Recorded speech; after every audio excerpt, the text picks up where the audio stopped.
The sun was just bleeding over the horizon when he found her. A frail shadow of a woman collapsed against the splintered remains of an old fence post, her dress torn, skin streaked with dirt and blood, hair hanging in tangled ropes around a face that had known too much hurt for one lifetime. She didn't move when his boots crunched the gravel beside her, just lifted her eyes, hollow, guarded, like a deer cornered too many times, and whispered, "Please, no more pain," the words breaking apart in the dry morning air as if they cost her the last breath she had. The rancher, Caleb Rowan, had seen plenty of hurt in his day, war, drought, and men who'd rather shoot than shake hands. But something in that whisper rooted him to the spot, because it wasn't just fear he heard, it was surrender, and he'd never been one to let the world claim a soul without a fight. He crouched down slow, hands open like he was gentling a wild mare, telling her he meant no harm, and when she flinched anyway, he saw the blue-black shadows blooming along her jaw and collarbone, saw the faint welts that told a longer story than she could put into words. He didn't ask her name yet. Names could come later. Just told her they were getting out of the cold, and when she shook her head, mumbling something about, "They'll find me," he set his jaw and said in the kind of voice that could stop a stampede, "Not if I'm standing in the way." He got her onto his horse, wrapped in his own coat, and rode hard for the ranch, every mile bringing the promise of food, warmth, and a chance to breathe, but also the growing weight of knowing that whatever she'd run from wasn't done chasing her. For the first few days she barely spoke, just ate in small bites, slept in fits, and startled at the sound of every door hinge or hoofbeat, and Caleb worked the land with an ear always turned toward the house, like a guard dog on the edge of growling.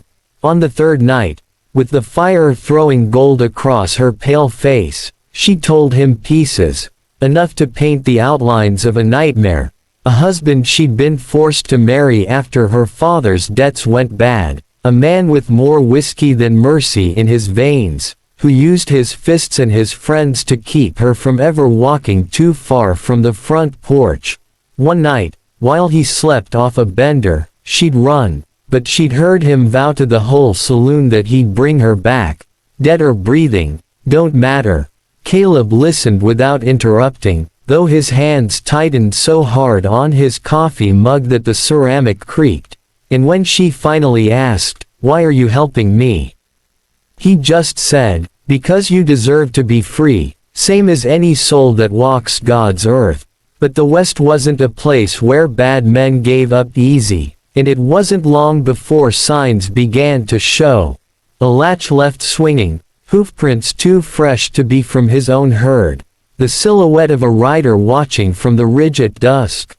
Caleb knew then that her past had found their trail, and the next time he saw her looking out the window with that haunted tilt of her head, he said, "If you're staying, we'll have to be ready."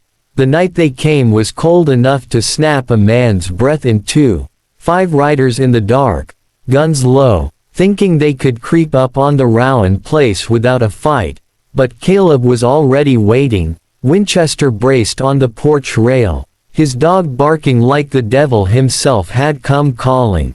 The first shot cracked the silence, and in the chaos that followed, the woman who'd once whispered for the pain to stop found herself with a rifle in her hands, the same rifle Caleb had pressed into them earlier that evening with the words, "You're stronger than you think."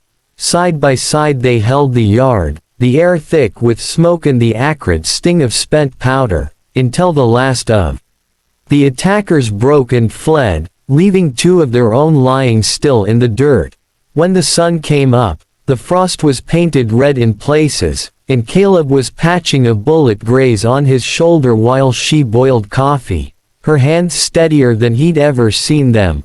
Later, by the fire, she said quietly, "I don't feel broken anymore," and he just smiled that slow rancher's smile and replied, "That's because you ain't.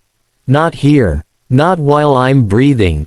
In the days that followed, the threat faded, the land thawed into spring, and the woman began to laugh, not loud, not often, but real, and the sound of it was worth more to Caleb than the richest cattle drive.